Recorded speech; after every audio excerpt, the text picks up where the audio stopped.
কেউ যদি জিন্দেগীর মধ্যে তার ইস্তিগফার আমল বানায় তো আল্লাহ তাআলা তারে 5টা থেকে 6টা পুরস্কার দান করে, বলেন সুবহানাল্লাহ। 1 নাম্বার পুরস্কার, কেউ তোমরা আল্লাহর নিকট ক্ষমা চাও, আল্লাহ তাআলা তোমাদেরকে ক্ষমা করে দিবেন। শুধু বান্দা ক্ষমা করে ক্ষান্ত নন, ইন্নাহু কানা গফফারা। আল্লাহ তাআলা বলেন ইউরসিলিস সামাআ আলাইকুম মিদরারা। কেউ যদি তার জিন্দেগীর মধ্যে ইস্তিগফারের আমল বানায় লয়, হযরত নূহ আলাইহিস সালাতু ওয়াস সালাম তার কওমদেরকে 950 বছর দ্বীনের দাওয়াত দিয়েছেন। 950 বছর দ্বীনের দাওয়াত দেওয়ার পর হযরতে পয়গম্বর নূহ আলাইহিস সালাতু ওয়াস সালামের কওমেরা আল্লাহ তাআলার নাফরমানি করেই বেড়াচ্ছে। একের পর এক আল্লাহর নাফরমানি করতেছে, একের পর এক আল্লাহর নাফরমানির মধ্যে নিমজ্জিত।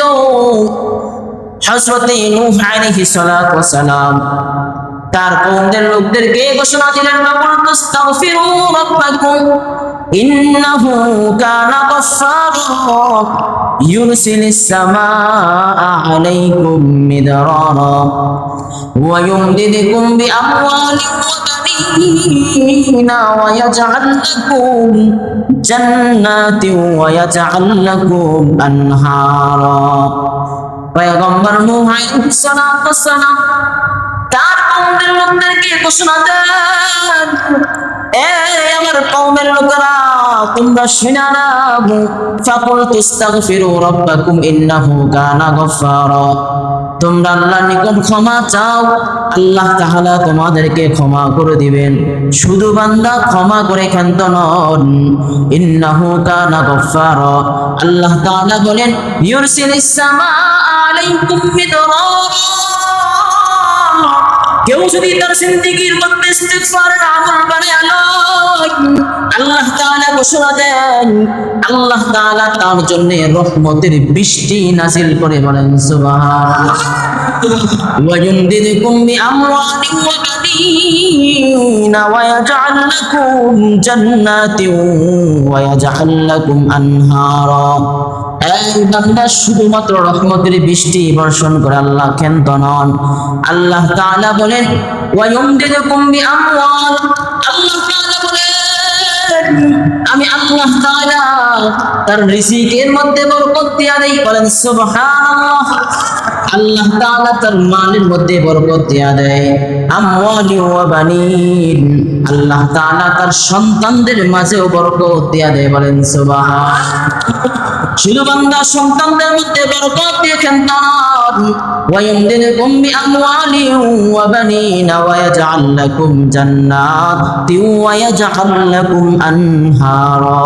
আল্লাহ তাআলা তার জন্য সর্বশেষ যে পুরস্কারটা রাখছেন সেটা হলো নহর বিশিষ্ট জান্নাত, বলেন সুবহানাল্লাহ।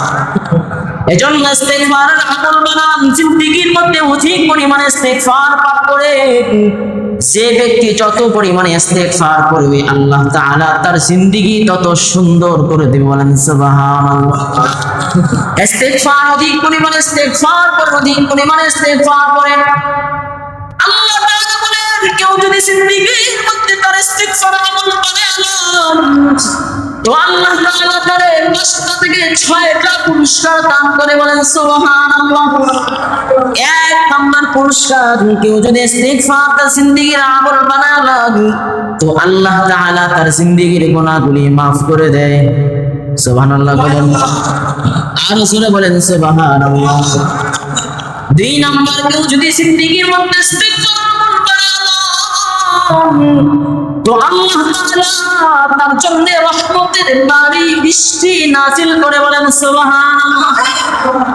3 নাম্বার, আল্লাহ তাআলা বলেন কেউ যদি জিন্দেগীর মধ্যে ইস্তিগফার আমল বানায় লয় তো আল্লাহ তাআলা তার মালের মধ্যে বরকত দান করে, সম্পদের মধ্যে বরকত দান করে, মালের মধ্যে বরকত দান করে। ইস্তিগফার যদি আমল বানায় লয় আল্লাহ তাআলা বলেন 4 নম্বর পুরস্কার,